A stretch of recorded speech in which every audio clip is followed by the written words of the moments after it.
Observe ಮಾಡಿ ನೋಡಿ, 4 ಜನ ಮುಂದೆ ಒಂದು ಫ್ರೀಯ ಕೂತ್ರ ಅಂದ್ರು ಕೂಡ ಇವತ್ತು ಫ್ರೀ ಇತ್ತು ಎಲ್ಲರೂ ಹೋಯ್ ಬಾಪ ಅನ್ನು ಗಮತ್ ಮಾಡುವ ಎಲ್ಲೂ ಬ್ರಾಹ್ಮಣ್ಯ ಅಂತ ಹೇಳದ. ಬ್ರಾಹ್ಮಣ ಅನ್ನೋದೊಂದು ವರ್ಗ, ಬ್ರಾಹ್ಮಣ್ಯ ಅಂದ್ರೆ ಪರಿಶುದ್ಧವಾದದ್ದು. ಅಯ್ಯೋ ಅಡ್ಡು ಬೀಳ್ಬಾರ್ದಂತೆ, ಕಾಲಿ ಬಿದ್ದಿರೋದಕ್ಕೆ ತಲೆ ಮಾಡ್ತಂತೆ. ನೀಲವರ್ಣ ನೀಲಗಂಧ ನೀಲಪುಷ್ಪಂ ನೀಲಮಲ್ಯವರಂ ನೀಲಛತ್ರಪದಕಾಯಿ ಶೋಭಿತಂ ದಿವ್ಯಾರತಂ ಸಮಾರೂಢಂ ಹಾಗಂತೇಳಿ ನಾನ್ ವೆಜ್ ತಿಂದ್ರು ಕೂಡಲೇ ಮೈಯೆಲ್ಲ ಸಫರ್ ಆಗ್ತದೆ, ದಪ್ಪ ಆಗುತ್ತೆ, ವೆಜ್ಜಿನಿಂದ ಮೈ ಸಫರ್ ಆಗುತ್ತೆ ಅನ್ನೋದೆಲ್ಲ ಕೆಲವರು ಹೇಳಿದ್ರೆ. ವಿಜ್ಞಾನದಲ್ಲಿ ಹಲವಾರು ವಿಧಾನ ಇದೆ. ನಿಜವಾಗಿ ವೆಜ್ಜಿನಿಂದ ಮೈ ದಪ್ಪ ಆಗ್ತದೆ, ಸಫರ್ ಆಗುತ್ತೋ ಅಥವಾ ನಾನ್ ವೆಜ್ಜಿನಿಂದ ಒರಿಜಿನಲ್ ವೆಜ್ ಹೌದಲ್ಲ, ಹಾಗಾದ್ರೆ ಅದು ಎಷ್ಟು ಟನ್ ಬೆಳೆಯುತ್ತದೆ?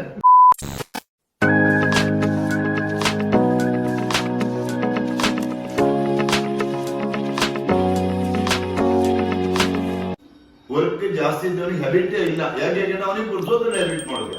ಅದನ್ನ ನೋಡಿ ನೀವು ಅಬ್ಸರ್ವ್ ಮಾಡಿ ನೋಡಿ, 4 ಜನ ಮುಂದೆ ಒಂದು ಫ್ರೀಯ ಕೂತ್ರ ಅಂದ್ರು ಕೂಡ ಇವತ್ತು ಫ್ರೀ ಇತ್ತು ಎಲ್ಲರೂ ಹೋಯ್ ಬಾಪ ಅನ್ನು ಗಮತ್ ಮಾಡುವ ಎಲ್ಲೂ ಹಾಪ ಅಂತ. ಅದೇ ನೀವು ಪುರ್ಸೋತಿಲ್ಲ ಅಂತ ಕಾಣಿ, ನೀವು ಗ್ಯಾಂಗೂ ಸೇರೋದಿಲ್ಲ, ಜನಮೂ ಸೇರೋದಿಲ್ಲ. ಇಲ್ಲ, ಹೆವಿ ವರ್ಕ್ ಬೇಕು ಮನುಷ್ಯನಿಗೆ. 24 ಗಂಟೆ ಬಿಸಿ ಇருக்கு.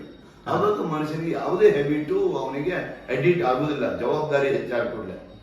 ನಾವಲ್ಲ ಹಾಗೆ ನಮ್ಮ ಡ್ರೈವರ್, ನಾನೀಗ ಡ್ರೈವರ್ ಆಗೋದ್ರ ಉದ್ದೇಶ ತೆಗೊಂಡ್ರೆ ಈಗ ನಾನು ಕಾತಕ್ಕೆ ಹೋಗ್ತಿರ್ತೆ, ಒಂದು ಪಕ್ಷ ನೀವು ಸಿಕ್ಕ್ರಿ, ಮಕ್ಕಳು ಸಿಕ್ಕರೆ ನಿಲ್ಸಂಬ್ರ ನೀವು ಓಯೋ ಕಳ್ಸೋದಿಲ್ಲ. ಅದೇ ನಾನೇ ಡ್ರೈವ್ ಮಾಡ್ಕೊಂಡ್ರೆ ನಮ್ಮ ಮಕ್ಕಳನ್ನ ನಮ್ಮವ್ರನ್ನ ನಾವು ಆರಾಮ್ಸೆ ಮಾತಾಡ್ಕೋಲ್ಲಕ್ಕಲ್ಲ. ನಂದು ಆ ಉದ್ದೇಶಗಳ ಈಗ ಅದೆಲ್ಲ ಅಂತ ಮಾನವೀಯತೆಯಲ್ಲಿ ಇರ್ಕ ನಾವು. ಶ್ರೀಮಂತಿಗೆ ಅವ್ರವ್ರಿಗೆ ಎಷ್ಟು ಜನ ಶ್ರೀಮಂತರವ್ರು ಅವ್ರವ್ರು ವೈಯಕ್ತಿಕ ಬಿಟ್ಟರು ಅದು ಯಾರಿಗೆ ಕೊಡುದಿಲ್ಲಲ್ಲ. ಏನ್ ಮತ್ತೊಬ್ಬರ ಬಡವರ ಪಾಪದಾರ ಅವ್ರನ್ನ ಉದ್ಧಾರ ಮಾಡ್ತಾ ಹೋದ್ರ ಅವರು ಮತ್ತೆಂತ ದೊಡ್ಡ ಸ್ಕೀಮ್ ಮಾಡೋಕೆ. ಅವರವರು ಯೋಗ್ಯತೆಗೆ, ಅವರವರ ಪ್ರಯತ್ನಕ್ಕೆ, ಅವರವರಿಗೆ ಕೊಟ್ಟ ಪ್ರತಿಫಲ ದೊಡ್ಡ ಮಟ್ಟದಲ್ಲಿ ಬೆಳೀಬಹುದು ಮನುಷ್ಯ. ಅಷ್ಟೇ ಬಿಟ್ರೆ ಮತ್ತೆ ನಾನ್ ದಡ್ಡನ ಅವ್ರು ಸಣ್ಣರ ಆಗುದಿಲ್ಲ. ಅದರಲ್ಲಿ ನಮ್ಮ ಪ್ರಯತ್ನಕ್ಕೆ ಹೆಚ್ಚು ಪ್ರತಿಫಲಗಳು, ಅವರವರು ಪ್ರಯತ್ನಕ್ಕೆ ಪ್ರತಿಫಲ ದೇವರು ಕೊಡ್ತಾ ಹೋದ. ಅದನ್ನು ಬಿಟ್ಕೊಂಡು ಅವರು ದಡ್ಡರು, ಅವ್ರಿಗೆ ಹೋಗಿ ಕೈ ಮೊಯ್ಕು, ಇವರಿಗೆ ಖಾಲಿ ಬೆಳಕ. ನಮ್ಮ ಪುರಾಣದಲ್ಲೆಲ್ಲ ಚಂದ ಹೇಳಿದೆ. ಅದು ಪುರಾಣದಲ್ಲಿ ಬಹಳ ಚೆನ್ನಾಗಿ ಹೇಳಿದೆ. ಚತುರ್ವರ್ಣ ಏನ್ ಹೇಳ್ತಾನೆ, ಹೆಚ್ಚಿನರು ವಾದ ಮಾಡ್ತೀರ. ನಮ್ಮ ಹಿಂದೂ ಧರ್ಮದಲ್ಲಿ ಜಾತಿ ಭೇದ ಆಗಲೇ ಇಲ್ಲ, ಎಲ್ಲೂ ಇಲ್ಲ. ನೀವು ಬೇಕಾದ್ರೆ ಕ್ಲಿಯರೆನ್ಸ್ ವಿಚಾರ ಕೊಡಿದೆ. ಭಗವಂತನ ಮುಖದಂತಿರ್ಬೇಕು ಬ್ರಾಹ್ಮಣ್ಯ, ಭುಜದಂತಿರ್ಬೇಕು ಕ್ಷತ್ರಿಯ, ತೊಡೆಯಂತಿರ್ಬೇಕು ವೈಶ್ಯ, ಪಾದದಂತಿರ್ಬೇಕು ಶೂದ್ರ ಅಂತ ಹೇಳಿದ್ರು. ಹೌದಲ್ಲ? ಅದ್ರ ಅರ್ಥ ಏನ್ ಹೇಳುತ್ತೆ ಹೇಳಿ? ಬೆಳಿಗ್ಗೆ ಎದ್ದು ನಾವು ಫಸ್ಟ್ ಮುಖ ತೊಳೆಯುತ್ತೆ, ಪೌಡರ್ ಹಚ್ಚುತ್ತೆ, ಬಟ್ ಮತ್ತು ನಮ್ಮ ಮುಖ ಚೆನ್ನಾಗಿತ್ತ ನೋಡ್ಕೊಳ್ಳೋದು. ಅಷ್ಟು ಪರಿಶುದ್ಧತೆಯಲ್ಲಿ ಇದ್ದವನೆಲ್ಲ ಬ್ರಾಹ್ಮಣ್ಯ ಅಂತ ಹೇಳುತ್ತೆ. ಬ್ರಾಹ್ಮಣ ಅನ್ನೋದೊಂದು ವರ್ಗ, ಬ್ರಾಹ್ಮಣ್ಯ ಅಂದ್ರೆ ಪರಿಶುದ್ಧವಾದದ್ದು. ಬ್ರಾಹ್ಮಣ್ಯ ಅಂದ್ರೆ ಹಾಗೆ ಶುದ್ಧವಾದದ್ದು. ವ್ಯವಸ್ಥೆಗೆಲ್ಲದಕ್ಕೂ ಜ್ಯೋತಿರ್ಮಾತ್ರ ಸ್ವರೂಪ ನಿರ್ಮಲಾ ಜ್ಞಾನ ಚಕ್ಷುಷೆ ನಮ ಶಿವಾಯ ಶಾಂತಾಯ ಬ್ರಹ್ಮಣೆ ಲಿಂಗಮೂರ್ತಿಯ ನಮಃ.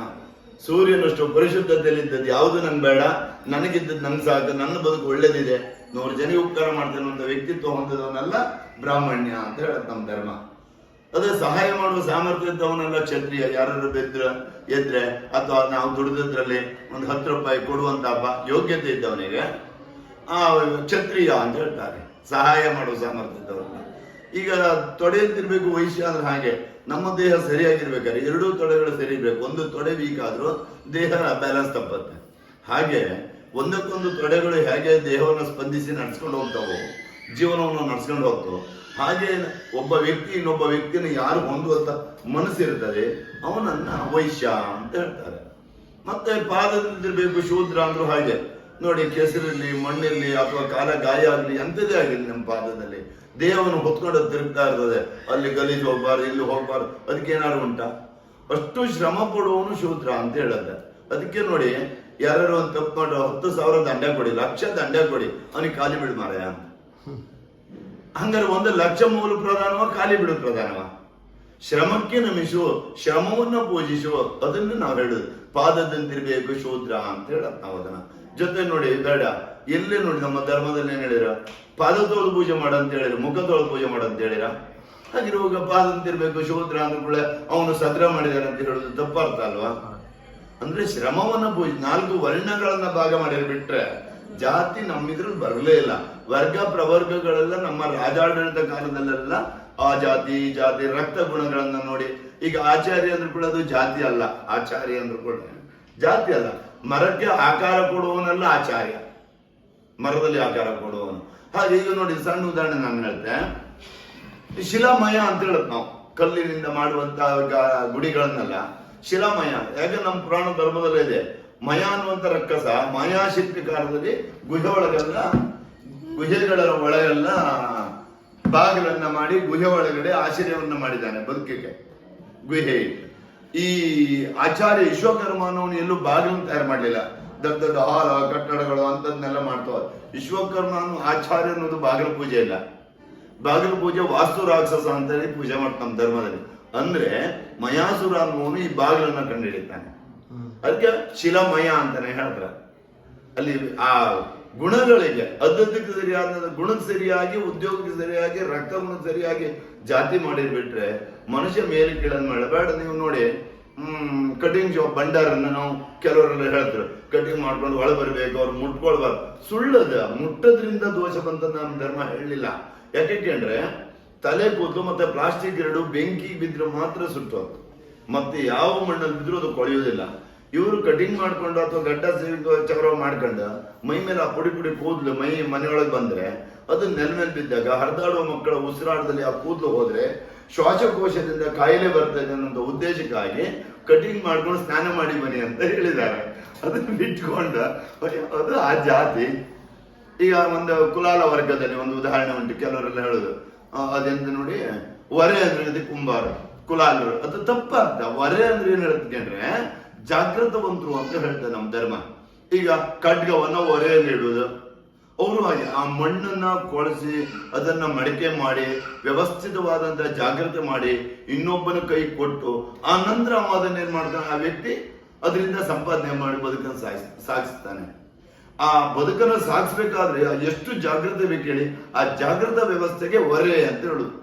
ಅದನ್ನ ತಗೊಂಡೋಗಿ ಏನೇನೋ ತಪ್ಪು ಅರ್ಥಗಳನ್ನ, ತಪ್ಪು ಕಲ್ಪನೆಗಳನ್ನ ಹೇಳು. ಕೆಲವರೆಲ್ಲ ಹಾಗೆ ನಮ್ಮ ಶನೀಶ್ವರ ದೇವಸ್ಥಾನ ಕೆಲವರು ಅಂತ ಹೇಳುದು, ಅಯ್ಯೋ ಅಡ್ಡ ಬೀಳಬಾರ್ದಂತೆ, ಖಾಲಿ ಬಿದ್ದಿರೋದಕ್ಕೆ ತಲೆ ಮೇಡ್ತಂತೆ.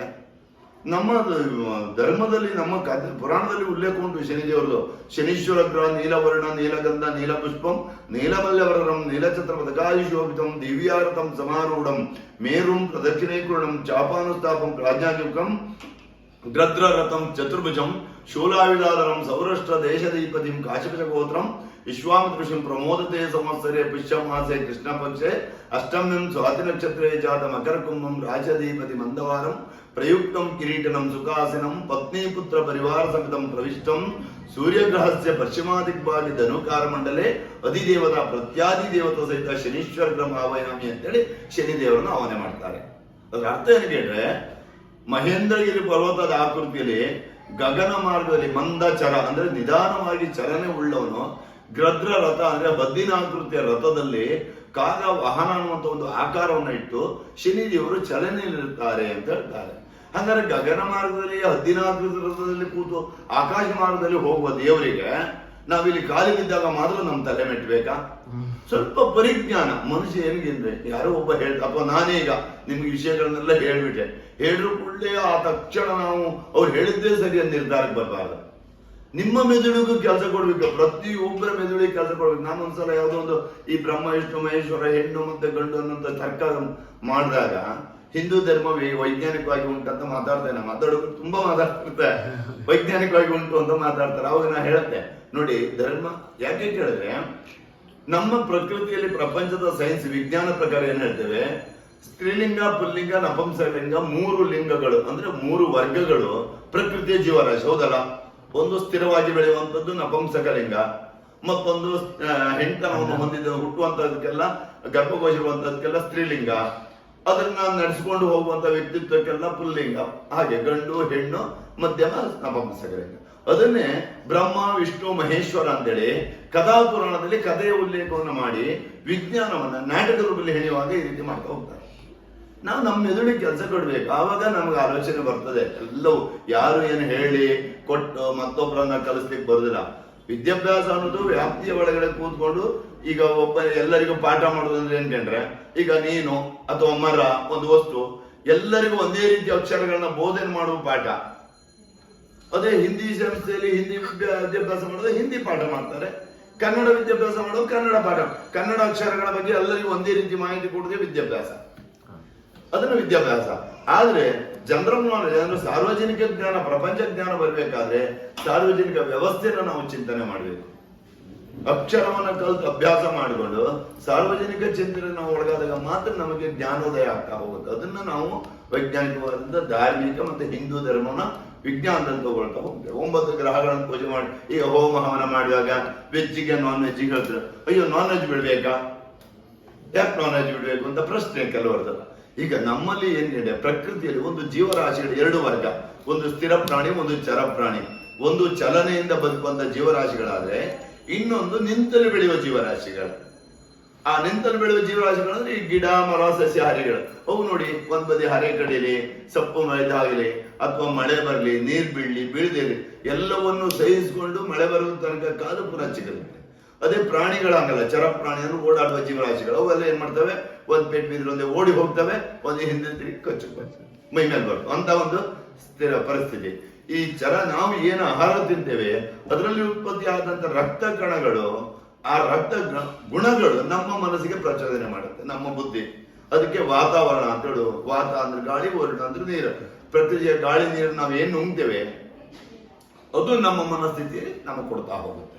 ಅದಕ್ಕೆ ನೀವು ಚರ ಪ್ರಾಣಿ ಅಂದ್ರೆ ಓಡಾಡುವ ಪ್ರಾಣಿಗಳನ್ನ ತಿಂದು ಆಹಾರವನ್ನ ಉತ್ಪತ್ತಿ ಆದಂತ ರಕ್ತ ಕಣಗಳಿದ್ರೆ ನಿಮ್ಗೆ ಹೋಮ ಯಾಗ ಯಜ್ಞ ಮಾಡುವಾಗ ಅಲ್ಲಿ ಸ್ಥಿರವಾಗಿ ಕೂತ್ಕೊಳ್ಳಿ ಮನ್ಸು ಬರುದಿಲ್ಲ, ಮನೋಚಾಂಚಲ್ಯ ಆಗುತ್ತೆ ಅನ್ಕೊಂಡು ಈ ವೆಜ್ ಅನ್ನ ತಿನ್ನಿ, ಸ್ಥಿರ ಪ್ರಾಣಿಗಳನ್ನ ತಿನ್ನಿ.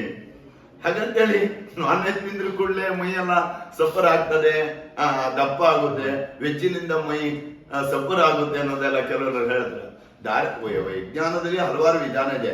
ನಿಜವಾಗಿ ವೆಜ್ಜಿನಿಂದ ಮೈ ದಪ್ಪ ಆಗ್ತದೆ, ಸಬ್ಬುರ ಆಗುತ್ತೋ ಅಥವಾ ನಾನ್ ವೆಜ್ನಿಂದ ದಪ್ಪ ಆಗ್ತದೆ ಅನ್ನೋ ಸುಳ್ಳು. ಯಾಕೆ ಕೇಳಿದ್ರೆ ನಾನ್ ವೆಜ್ ಮಾಡುವಾಗ ಆಯಿಲ್ ಅಂಶವನ್ನು ಜಾಸ್ತಿ ಹಾಕ್ತಾರೆ ಅಡಿಗೆ ಮಾಡುವಾಗ, ಮಾಡುವ ವಿಧಾನದಿಂದ ಜೀವ ದಪ್ಪ ಆಗೋದು. ಹಾಗೆ ಹೇಳಿದ್ರೆ ನೋಡಿ, ಒಂದು ಆನೆ ಒರಿಜಿನಲ್ ವೆಜ್ ಹೌದಲ್ಲ, ಹಾಗಾದ್ರೆ ಅದು ಎಷ್ಟು ಟನ್ ಬೆಳೆಯುತ್ತದೆ? 6 ಟನ್ ಇರುತ್ತೆ. ಕಾಡ್ಕೋಣ ಒರಿಜಿನಲ್ ವೆಜ್, ಕಡವೆ ಒರಿಜಿನಲ್ ವೆಜ್, ಹುಲಿ ಸಿಂಹಗಳೆಲ್ಲ non veg, original non veg. ಅವು ಎಷ್ಟು? 200 kg. ಅದಕ್ಕೆ ಹೇಳಿದವ ವೆಜ್ ನಾನ್ ವೆಜ್ ಇಂದ ಮೈ ದಪ್ಪ ಸಪುರ ಆಗುದಲ್ಲ, ನಾನ್ ವೆಜ್ ಮಾಡುವಾಗ ಏನ್ಕಂಡ ಆಯಿಲ್ ಅಂಶಗಳನ್ನು ಜಾಸ್ತಿ ಆಗ್ತಾರೆ, ಆ ಮಾಡುವ ವಿಧಾನದಿಂದ ದೇಹ ದಪ್ಪ ಆಗುತ್ತಂತ ಹೇಳೋದೇ. ಇದನ್ನ ಯಾರು ಅರ್ಥ ಮಾಡೋದಿಲ್ಲ, ಸೂಕ್ಷ್ಮವಾಗಿ ಆಲೋಚನೆ ಮಾಡ್ಬೇಕು. ಒಬ್ರು ಹೇಳಿದ್ರೆ ಅಂದ ತಕ್ಷಣ ಒಪ್ಪಬಾರದು. ವೈಯಕ್ತಿಕವಾಗಿ ಪ್ರತಿಯೊಬ್ಬನಿಗೂ ಮನುಷ್ಯನಿಗೆ ದೇಹದಲ್ಲಿ ನವದ್ವಾರಗಳು, ಪಂಚೇಂದ್ರಿಯಗಳು, ಸಪ್ತನರ ಮಂಡಲಗಳು, ಮೆದುಳು ಎಲ್ಲ ಉಂಟು. ಆಲೋಚನೆ ಮಾಡ್ಬೇಕು. ಯಾರೋ ಒಬ್ರು ಹೇಳಿದ್ರು ಅಂದಾಗ ನಾವು ಏಕಮುಖ ನಿರ್ಧಾರ ತಗೊಳ್ಬಾರ್ದು. ಇದು ಹಿಂದೂ ಧರ್ಮದ ವಿಜ್ಞಾನ ಅನ್ನೋ ಬಗ್ಗೆ ಹೇಳ್ತೇನೆ ನಾನು.